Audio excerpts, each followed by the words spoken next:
Baik, kita akan belajar di Roma 12 ayat 1 dan 2. Judulnya persembahan yang benar.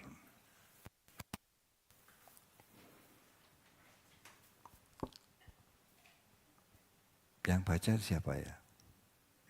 Oh, Fredo, oke itu. Roma 12, 1 dan 2 tuh. Roma 12 ayat 1 dan 2. Karena itu saudara-saudara, demi kemurahan Allah aku menasihatkan kamu, supaya kamu mempersembahkan tubuhmu sebagai persembahan yang hidup, yang kudus dan yang berkenan kepada Allah. Itu adalah ibadahmu yang sejati. Janganlah kamu menjadi serupa dengan dunia ini, tetapi berubahlah oleh pembaharuan budimu, sehingga kamu dapat membedakan manakah kehendak Allah, apa yang baik, yang berkenan kepada Allah, dan yang sempurna. Ya. Sehingga kamu dapat membedakan manakah kehendak Allah, apa yang baik, yang berkenan kepada Allah, dan yang sempurna. Itu penting Bapak Ibu ya. Kekristenan intinya di sini. Ayat ini, dua ayat ini sering kita ulang-ulang, kita baca di tempat ini. Tapi malam hari ini kita belajar lebih untuk mengerti tentang persembahan tubuh. Persembahan yang benar itu bukan karena kita sudah sumbang gereja atau kalau di tempat yang dulu perpuluhan atau sudah kolektor, maka saya melakukan persembahan yang benar. Dulu kita berpikir seperti itu. Atau kita memuji di gereja bahwa kita sudah mempersembahkan sesuatu kepada Tuhan. Kita berpikir seperti itu. Atau kita datang ke gereja rajin, tiap minggu pasti hadir. Itu sebagai persembahan. Yang dimaksud bukan itu Bapak Ibu ya. Mempersembahkan tubuh yang artinya memberi atau melakukan sesuatu untuk Tuhan. Kalau dalam perjanjian lama mempersembahkan korban, itu korbannya harus tidak bercacat, tidak bercela. Dan ada kriterianya domba yang harus dipersembahkan. Tidak sembarangan artinya seperti itu. Tidak boleh domba yang cacat dipilih punya 10 yang diambil yang terjelek diberikan. Tidak seperti itu. Ada kriterianya. Harus tidak bercacat celah. Yang terbaik. Itu dalam perjanjian lama. Tapi dalam perjanjian baru, yang Tuhan minta bersamanya apa? Bukan domba lagi, tapi diri kita. Memang kita sudah ditebus oleh Tuhan Yesus sebagai domba yang tidak bercacat, tidak bercela. Tetapi kita juga dituntut untuk mempersembahkan. Rasul Paulus bilang bahwa mempersembahkan tubuh yang hidup, yang kudus dan yang berkenan. Itu adalah diri kita sendiri. Bagaimana kita mempersembahkan diri kita di hadapan Allah. Seperti dalam perjanjian lama, bahwa dombanya tidak boleh cacat. Demikian kita. Pak, bagaimana keadaan kita yang masih cacat seperti ini? Bagaimana kita bisa berkenan di hadapan Allah dengan kecacatan kita? Step by step Bapak Ibu, yang Tuhan lihat tuh hari ini bukan kesempurnaan kita, enggak. Kesempurnaan kita nanti di ending itu, di ending kehidupan kita. Kalau kita lihat Tuhan Yesus, dia puncaknya ketika dia mempersembahkan nyawanya di kayu salib. Dan dilaluinya tidak mudah, itulah puncaknya. Kesempurnaan itu. Tapi apa yang dilakukan hari ini oleh kita yang masih banyak cacat celahnya, kita bagaimana mempersembahkan keharuman hidup kita melalui perubahan hidup kita. Dikit demi sedikit sampai nantinya kita menjadi sempurna. Amin Bapak Ibu. Dan bagaimana kita mempersembahkan hidup kita saat ini, dari hari ke hari, apa yang kita pilih, kita putuskan, ketika kita memilih jalan Tuhan, itulah persembahan. Itulah persembahan. Dan itu kalau terakumulasi terus-menerus, akan semakin berkenan di hadapan Tuhan. Semakin menyukakan, semakin menjadi dupa yang harum bagi Tuhan. Apapun yang kita lakukan, dikatakan dalam ayatnya Rasul Paulus bahwa apapun yang kita lakukan untuk kemuliaan Tuhan. Baik kamu makan, minum, itu sebagai persembahan. Keputusan-keputusan kita, ketika kita melakukan, memilih jalan Tuhan, itu pasti bertentangan dengan diri kita. Itulah persembahan. Ketika Tuhan Yesus mempersembahkan dirinya di puncaknya, dia mengalami pertentangan. Kalau boleh, jawani lalu daripadaku. Tapi aku mau kehendak-Mu yang jadi. Itulah persembahan. Dalam hidup kita sehari-hari, itu ada persembahan yang kita bisa persembahkan kepada Dia. Contoh ketika kita dilukai, apakah kita memilih untuk meneruskan kesukaan kita dalam daging kita, atau kita memilih jalan Tuhan untuk mengampuni orang yang melukai kita? Ketika kita memilih jalan itu, sulit, sakit. Tapi itu persembahan. Dalam perjanjian lama, domba itu disembelih Bapak Ibu. Untuk kita, hati kita yang disembelih. Kita mengizinkan tidak ketika kita disembelih? Sakit Bapak Ibu? Ya, itulah persembahan. Biarlah firman ini mengingatkan kita ketika masa-masa itu terjadi. Dan menjadi kekuatan bagi kita. Seringkali ketika kita mengalami hal itu, sulit untuk memilih jalan Tuhan. Kenapa? Karena tidak banyak firman yang kita asup. Sehingga Roh Kudus tidak banyak bisa mengingatkan kita. Roh Kudus itu mengingatkan firman yang sudah dikatakan oleh Tuhan Yesus. Ketika kita mengerti dan kita melewati hal itu, Roh Kudus bisa ingatkan kita akan firman itu. Pentingnya baca firman, pentingnya belajar firman, pentingnya mendengar kebenaran. Supaya kita memahami kebenaran, dan ketika kita mengalami sesuatu yang sulit, kebenaran itu akan diingatkan oleh Roh Kudus. Amin Bapak Ibu.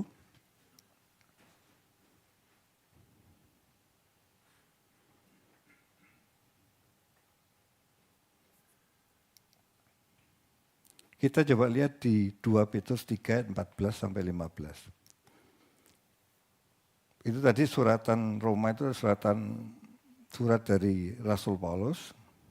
2 Petrus ini surat dari Petrus. Kita lihat ada hal yang sama. Ya, kita lihat. 2 Petrus 3 ayat 14 15.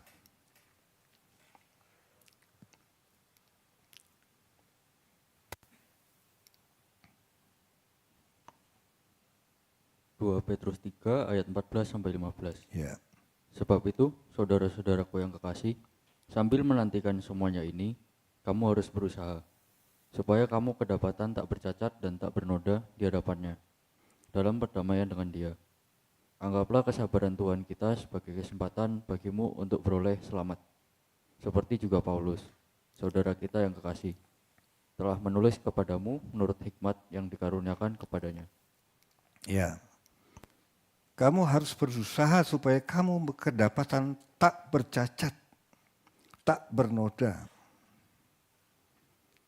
di hadapannya dalam kedamaian dengan Dia. Anggaplah kesabaran Tuhan itu kesabaran Tuhan kita sebagai kesempatan bagi kamu untuk beroleh selamat. Tadi dikatakan kemurahan Allah. Kemurahan Allah itu kesempatan, sama. Kemurahan Allah. Hari-hari ini kita masih bernafas. Itu adalah kesempatan, kemurahan Allah. Itu kesempatan mempersembahkan persembahan yang benar bagi Allah. Apa yang dipersembahkan? Sikap hidup kita. Sikap hidup kita. Apapun. Kita bisa berinteraksi dengan pasangan kita, dengan orang lain, karyawan, atau siapapun, teman. Atau kita bertemu dengan orang yang harus kita tolong. Kalau kita sungguh-sungguh dengan Tuhan, Tuhan pasti bicara. Kalau pun kita belum mengerti cara Tuhan berbicara, tapi kalau kita sungguh-sungguh untuk mau menjadi persembahan yang hidup bagi Dia, Tuhan akan tuntun melalui rohnya. Yang tidak mengerti menjadi mengerti. Yang tidak paham menjadi paham. Ketika kita belajar melakukannya,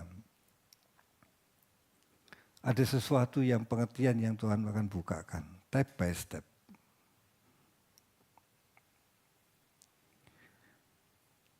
Selamat itu dikembalikan pada rancangan semula. Sama, bahwa dikembalikan pada rancangan semula itu bagaimana mempersembahkan tubuh sebagai roh, jiwa, dan tubuh yang berkenan bagi Dia. Dikembalikan pada rancangan semula. Proses yang harus dilewati melalui penggarapan hidup yang harus dilalui supaya sampai kita kelak sempurna. Dan persembahan ini yang tercermin dalam setiap pilihan, keputusan kita, apa yang kita lakukan, kita perbuat. Tadi saya katakan, memilih jalan Tuhan.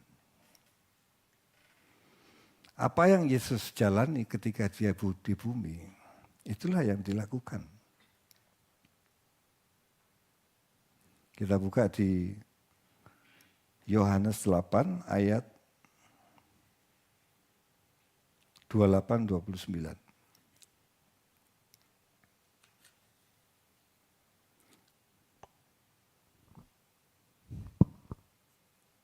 Ini ayat disampaikan sebelum Yesus ngomong bahwa firman Tuhan adalah memerdekakan kita.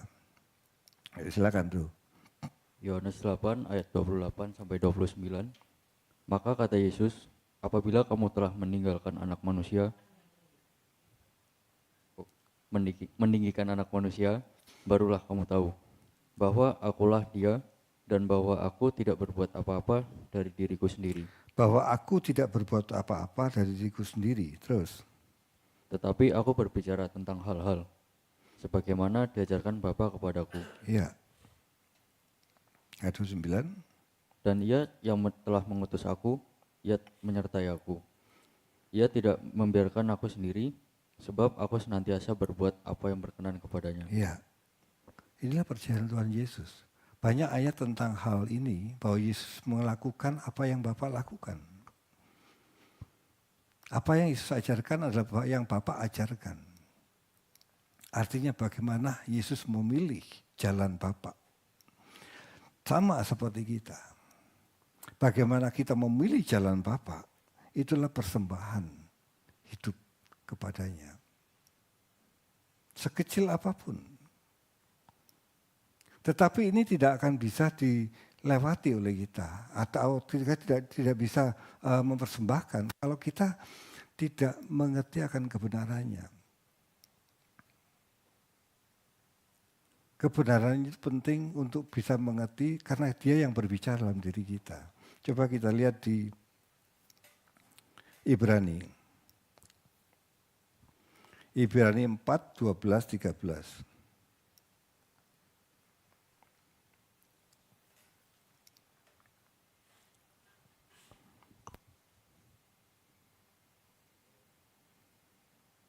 Ibrani 4, 12, 13. Ibrani 4 ayat 12 dan 13. Sebab firman Allah hidup dan kuat dan lebih tajam daripada pedang bermata dua manapun. Ia menusuk amat dan dalam sampai memisahkan jiwa dan roh. Sendi-sendi dan sumsum, ia sanggup membedakan pertimbangan dan pikiran hati kita. Dan tidak ada suatu makhluk pun yang tersembunyi di hadapannya, sebab segala sesuatu telanjang dan terbuka di depan mata Dia, yang kepadanya kita harus memberikan pertanggung jawab. Ya. Sering firman ini kan bahwa firman Allah itu hidup dan kuat dan lebih tajam daripada pedang bermata dua manapun. Saya pernah sampaikan hal ini, tapi saya coba mengulangnya, bahwa sering firman ini disampaikan oleh hambanya, siapapun sering, bahwa ini untuk jemaat dan untuk pembicara. Ya, pedang bermata dua. Sebetulnya bukan untuk itu. Coba kita lihat. Sebab firman Allah hidup dan kuat dan lebih tajam daripada pedang bermata dua manapun. Ia menusuk amat dalam. Bukan karena bermata dua dipikir untuk sana, untuk sini. Enggak. Bermata dua itu untuk menusuk amat dalam. Bukan karena bermata dua, seorang pembicara kan sering berpikir, ini tafsir saya loh ya, boleh berbeda kan? Ya, bermata dua itu bukan untuk ngiris sana, ngiris sini, enggak. Pedang bermata dua itu untuk menusuk. Kalau Anda lihat, kalau di Eropa itu kan pakai pedang yang seperti itu kan. Pedang bermata dua itu di sini tajam, sini tajam, tapi ujungnya lancip ya. Itu untuk menusuk. Bukan untuk ngiris, untuk nusuk. Maka dikatakan menusuk amat dalam. Apa yang ditusuk itu? Batinia kita. Lihat ya. Ia menusuk amat dalam sampai memisahkan jiwa dan roh. Kenapa dipisah jiwa dan roh? Supaya Anda bisa mengerti mana suara jiwamu dan rohmu. Kenapa kita tidak bisa mempersembahkan dengan benar? Karena ini belum jelas. Kenapa belum jelas? Karena jarang untuk mendengarkan firman Tuhan. Dikatakan firman Tuhan itu seperti pedang bermata dua. Dia menusuk amat dalam. Dia memisahkan jiwa dan roh. Dia memisahkan jiwa dan roh siapa? Kita. Orang yang mengasuh firman Tuhan. Oleh Roh Kudus, dia menusuk amat dalam, memisahkan suara jiwa. Suara, kalau Rasul Paulus, suara manusia lama dengan suara manusia baru. Kapan terpisahnya? Kalau kita mendapat pengertian kebenaran firman Tuhan. Dan Roh Kudus akan hidupkan firman itu. Menjadi rema buat hidup kita. Kita akan bisa mengerti ini kehendak Tuhan, ini bukan. Bahkan nanti semakin hari, semakin mengerti ini kehendak Tuhan yang berkenan. Bahkan yang sempurna. Amin. Untuk apa kita bisa mengerti? Untuk kita melakukan. Seperti tadi di Yohanes dikatakan bahwa Yesus, apa yang aku ajarkan karena Bapa yang mengajarkan. Sehingga mengerti kehendak Bapa. Ketika Tuhan Yesus mengerti kehendak Bapa, dia melakukan kehendak Bapa. Dan ketika melakukan kehendak Bapa, sakit, menderita. Karena bukan kehendaknya yang dilakukan, tapi kehendak Bapa. Untuk mengerti kehendak Bapa harus terpisah oleh firman. Sampai sini mengerti? Memisahkan jiwa dan roh, sendi-sendi dan sumsum. Ia sanggup membedakan pertimbangan dan pikiran hati kita. Dikatakan pedang bermata dua, pedang yang tajam.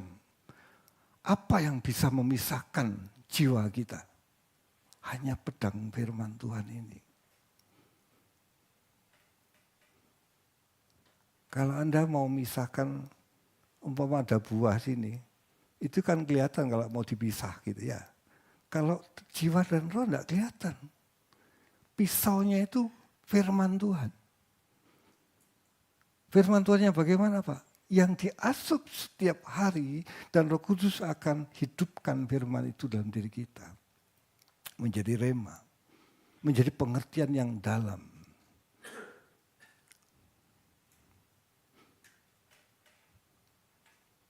Amin.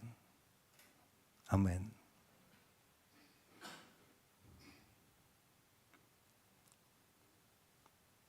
Luar biasa loh Tuhan. Dia sudah kasih perangkat yang lengkap buat kita. Dia berikan Roh Kudusnya untuk menuntun kita.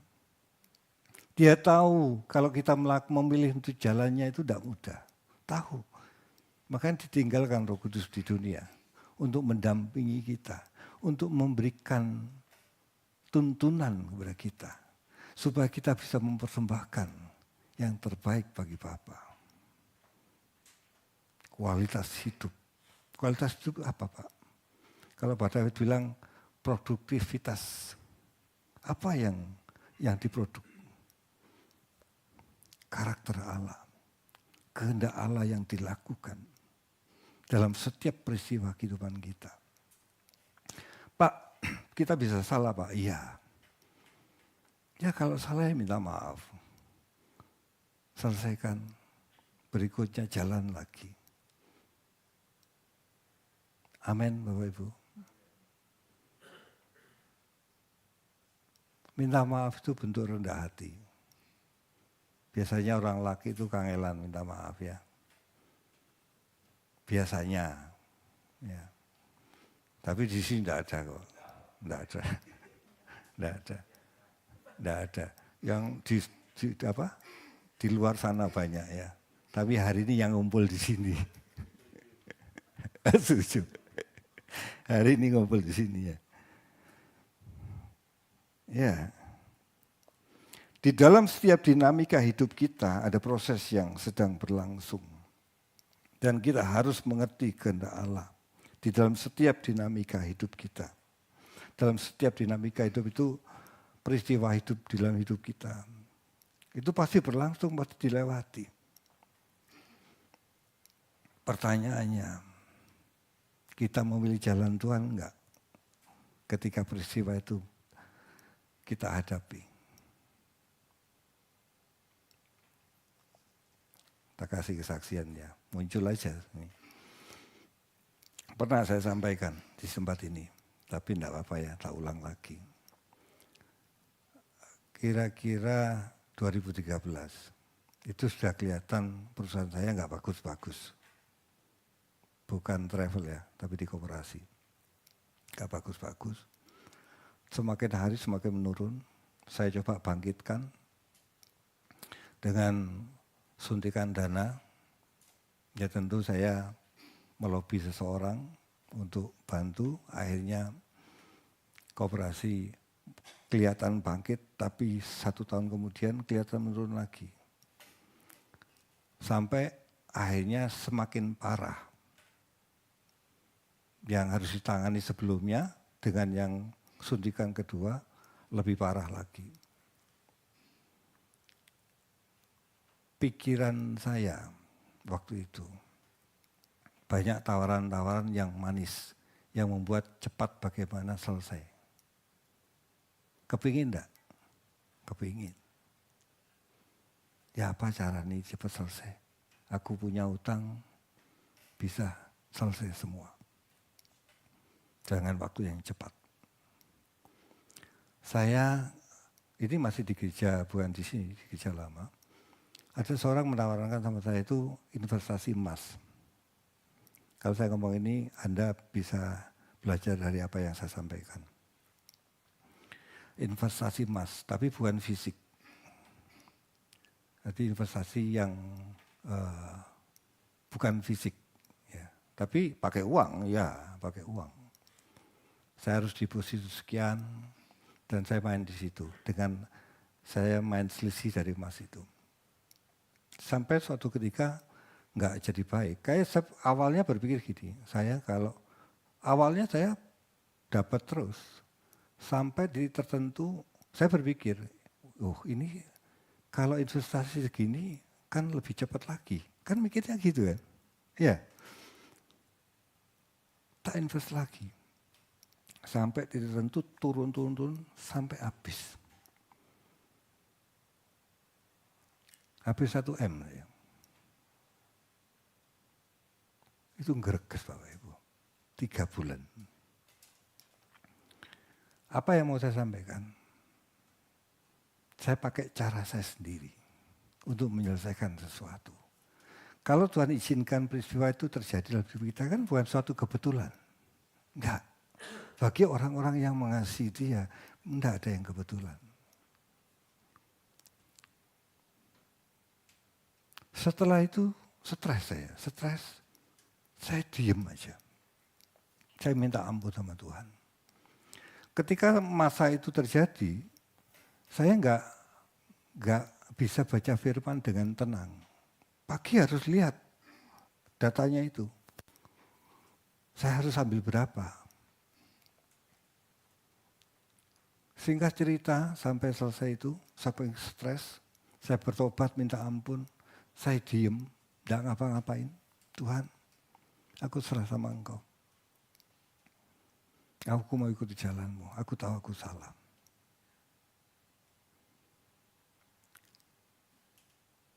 Terjadi sesuatu? Enggak. Hati saya mulai cari Tuhan kembali. Tata kembali. Bangun pagi. Cari Dia. Baca firman sungguh-sungguh. Saya tahu harus apa yang harus saya jalani. Saya tidak ngerti. Saya berharap sama Dia aja. Tuhan, aku tidak tahu, tuntun aku. Harus bagaimana. Loh, saya kan harus menghadapi orang-orang yang sudah invest sama saya.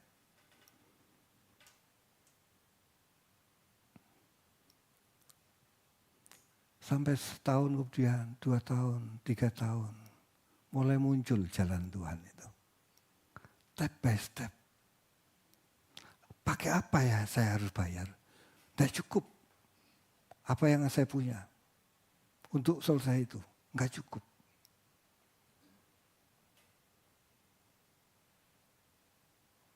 Kalau saya sebutkan di sini pasti kaget Anda. Enggak cukup.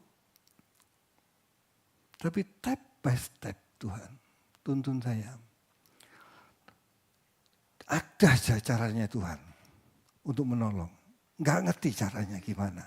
Enggak bisa dipikir nanti kalau gini, enggak bisa. Tapi hati saya tenang. Semakin tenang, semakin ngerti caranya, semakin tenang. Dan hari ini sudah selesai? Belum. Tapi sudah jauh dari hutang saya pada waktu itu. Kalau persentase itu sudah 20%, tinggal 20%. 20-25%. Tapi cara Tuhan, sampai detik di belakang-belakang, bagaimana Tuhan menyelesaikannya, bagaimana menuntunnya. Maksud saya cerita ini untuk apa sih? Ketika saya mencari jalan sendiri dengan cara sendiri, itu justru kehancuran buat saya. Tapi ketika saya berserah kepada Dia dengan jalannya, dan saya memilih untuk mengikuti jalannya, saya nggak tahu gimana, saya cuma tahu saya harus baca firman, saya berdoa, saya mendekatkan diri kepada Dia, bagaimana saya berinteraksi dengan Dia sungguh-sungguh dan tidak mau terganggu. Setelah itu saya ditawari investasi emas itu kan banyak itu di HP. Karena saya tahu betapa hati saya terpisah dengan Allah ketika masa itu. Itu yang buat saya kuat. Saya tidak lagi lakukan itu. Tidak. Aku tidak mau kehilangan Tuhan. Aku mau bersama Dia. Oh, itu menguatkan saya. Dan Tuhan itu real, Bapak Ibu. Bagaimana Dia menolong dalam perjalanan itu membuat saya itu semakin nyata Tuhan buat saya.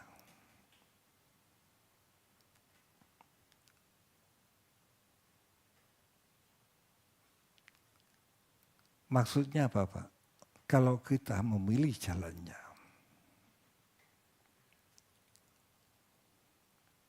itu baik buat kita.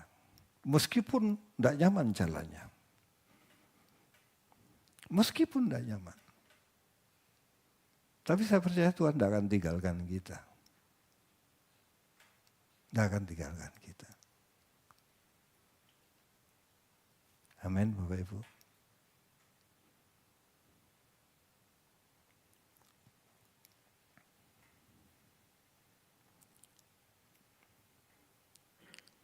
Ketika saya melalui hal itu sulit Bapak Ibu, tidak enak, stres. Tapi ketika saya memilih jalan Dia, itu yang terbaik. Itu yang saya alami.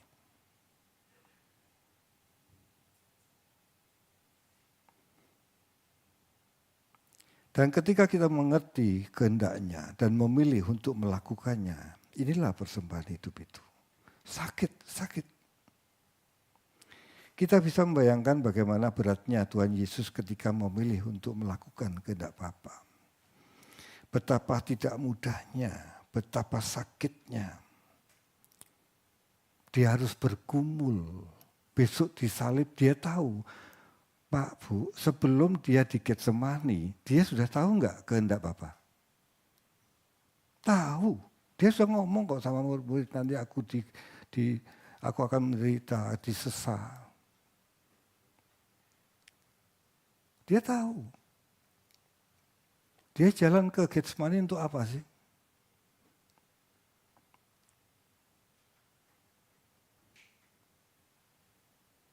Dia lagi bergumul dengan hatinya.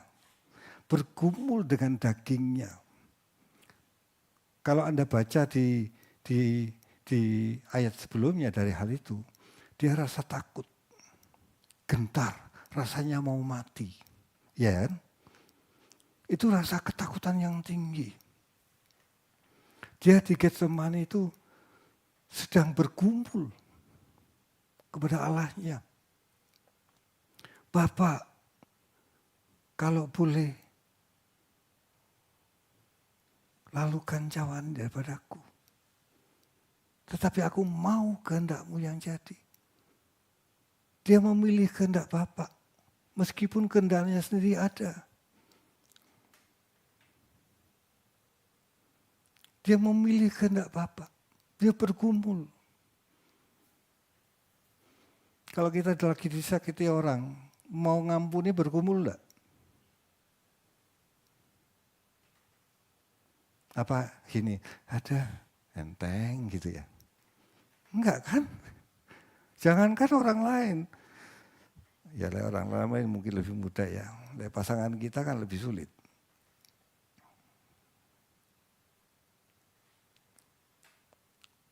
Amin. Amin. Ketika kita memilih jalan Tuhan, itu sakit Bapak Ibu. Bergumul, iya. Tuhan Yesus butuh kekuatan dari Bapaknya. Dia lagi mengalami ketakutan. Dia bergumul, mohon kekuatan dari Bapa. Dia berperang dengan dirinya sendiri.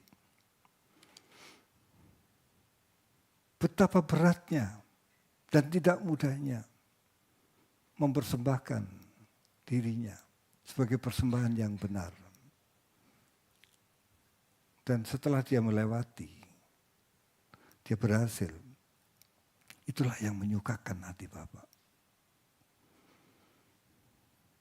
Itulah yang menyukakan hati Bapa.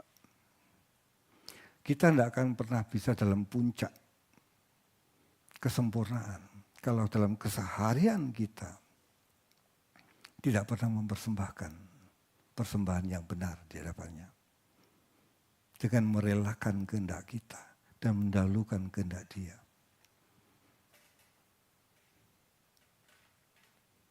Amin Bapak Ibu. Apapun. Mungkin ada keuntungan yang lebih tinggi tapi dengan cara yang salah. Apa kita terus terabas hal itu? Atau kita, enggak Tuhan, aku mau ikuti jalan-Mu. Seperti tadi saya katakan, saya mau cepat selesai, saya ambil itu. Ternyata lebih panjang lagi saya, tidak selesai. Bukan jalan Tuhan. Kalau mau ikuti jalan Tuhan, jadi saya cuma seperti ini pada waktu itu. Kamu saya ikuti prosesku. Apa yang terjadi dalam hidupmu adalah bagianmu yang Tuhan izinkan untuk kamu harus alami itu. Sampai kamu dalam proses itu bisa mengenal Allah dengan benar. Kenapa bangsa Israel ketika di padang gurun tidak pernah mengenal Allahnya? Karena dia nuruti hatinya saja. Tidak ada daging, dia bengok-bengok, tidak ada air, bengok-bengok. Tapi tidak pernah diam mengikuti jalan Allah. Kalau suatu misal ketika mereka tidak ada air, mungkinkah Allah tidak memberikan air? Enggak mungkin. Allah yang membawa mereka mengeluarkan dari Mesir dan membawa kepada padang gurun. Tidak mungkin Allah membunuhnya di padang gurun. Allah itu Allah yang bertanggung jawab. Kalau dia Allah yang membawa kepada tanah Kanaan harus melewati padang gurun. Tidak mungkin Tuhan tidak kasih air. Tidak mungkin Tuhan tidak kasih makan sehingga sampai mati. Allah yang mengeluarkan mereka dari Mesir dengan mujizatnya, dengan caranya yang spektakuler. Supaya bangsa Israel mengenal Allahnya dengan benar. Enggak mungkin dia tidak kasih air. Tapi mereka marah-marah sama Musa. Dipikir di Mesir tidak ada kuburan. Kamu bawa kita ke sini. Pak, Bu, belajar diam, memahami kehendaknya. Itu tidak mudah. Tapi harus kita belajar. Supaya kita bisa mengerti kehendaknya. Dan memilih kehendaknya untuk dilakukan. Dan menjadi persembahan yang benar di hadapannya. Sekali lagi, kita tidak akan bisa mencapai persembahan yang dalam puncak kesempurnaan. Kalau dalam kehidupan sehari-hari kita tidak pernah mempersembahkan diri kita. Kekristenan bukan hanya datang ke gereja. Kekristenan bukan hanya melayani. Kekristenan itu perubahan batinnya. Batinnya yang bisa memilih mana yang benar, yang berkenan di hadapan Allah. Amin. Kita tidak akan bisa dikatakan tadi di Roma 12 ayat 1 dan 2, ayat yang kedua, mengerti kehendak Allah yang baik, yang berkenan dan yang sempurna. Kita tidak akan mengerti yang berkenan kalau yang baik aja belum tahu. Ada step-stepnya.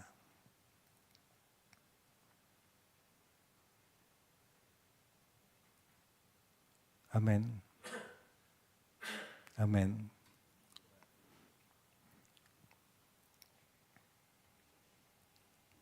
Apa Pak bedanya yang baik dan berkenan? Kalau sempurna nanti ketika kita di ujung hidup kita utuh di hadapan Dia. Kita lulus di hadapan Dia. Tapi untuk baik dan berkenan itu apa sih Pak bedanya? Saya mendapat sesuatu di sini seperti ini. Anda ingat ketika seorang janda mempersembahkan? Ya, itu juga ada orang Farisi yang mempersembahkan. Ya kan? Mereka mempersembahkan dari kelebihannya. Mereka memberikan baik enggak orang Farisi itu? Baik.